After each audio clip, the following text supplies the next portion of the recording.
Lecture du livre de Michée chapitre 7. Le prophète se plaint. Quel malheur pour moi! Je suis comme un homme qui sort au moment de la récolte, qui va chercher du raisin quand il n'y a plus rien. Pas une grappe à manger. Aucune figue nouvelle que j'aime tant. Les amis de Dieu ont disparu du pays, il n'y a plus personne d'honnête. Tous cherchent une occasion pour tuer. Chacun tend un piège à son prochain. Ils sont très forts pour faire le mal. Les chefs se font payer, les juges demandent des cadeaux, les grands disent clairement ce qu'ils veulent recevoir. Ils se mettent ensemble pour réaliser leurs mauvaises actions. Le meilleur d'entre eux est comme un tas d'herbes piquantes, pire qu'un buisson d'épines. Voici le jour de votre punition. Vos sentinelles, les prophètes, l'ont annoncé. Vous vivez déjà dans la peur.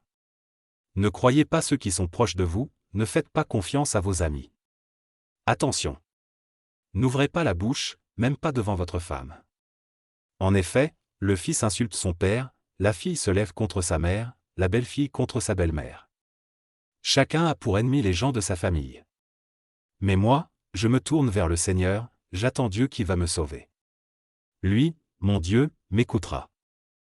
Le peuple d'Israël a confiance en Dieu. Vous, nos ennemis, ne vous réjouissez pas à cause de nous. Si nous sommes tombés, nous nous relèverons. Si nous sommes dans la nuit, le Seigneur est notre lumière. Nous devons supporter la colère du Seigneur, parce que nous avons péché contre lui. Mais un jour viendra où il défendra notre cause et nous fera justice. Il nous conduira vers la lumière et nous couvrira de ses bienfaits. Quand nos ennemis verront cela, ils seront couverts de honte. Eux, ils nous demandaient, et le Seigneur, votre Dieu, que fait-il? On les écrasera comme de la boue dans les rues, et nous verrons cela. Le jour vient où les murs de votre capitale seront reconstruits. Ce jour-là, votre territoire sera agrandi. Alors, vos frères reviendront chez vous, depuis l'Assyrie et l'Égypte, des bords du Nil et de l'Euphrate, du bord des mers et des régions des montagnes. Le reste du monde deviendra un désert à cause de la méchanceté de ses habitants. Prière du peuple. Seigneur, conduis avec ton bâton de berger le peuple qui est à toi. Il est tout seul dans une terre sèche entourée d'arbres fruitiers. Conduis-le comme autrefois dans les pâturages du Bashan et du pays de Galade.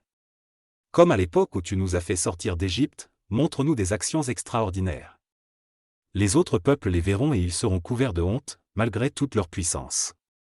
Ils ne sauront pas quoi dire et ils ne voudront rien entendre.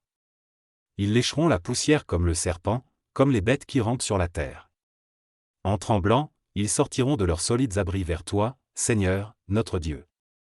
Ils auront très peur de ta puissance. Est-ce qu'il y a un Dieu comme toi? Toi, tu enlèves les fautes, tu pardonnes les péchés des gens de ton peuple qui sont restés en vie. Ta colère ne dure pas toujours, mais tu nous montres ta bonté avec plaisir. De nouveau, tu auras pitié de nous, tu écraseras nos péchés et tu jetteras toutes nos fautes au fond de la mer. Tu montreras ta fidélité aux gens de la famille de Jacob, ton amitié à ceux de la famille d'Abraham, comme tu l'as promis autrefois par serment à nos ancêtres.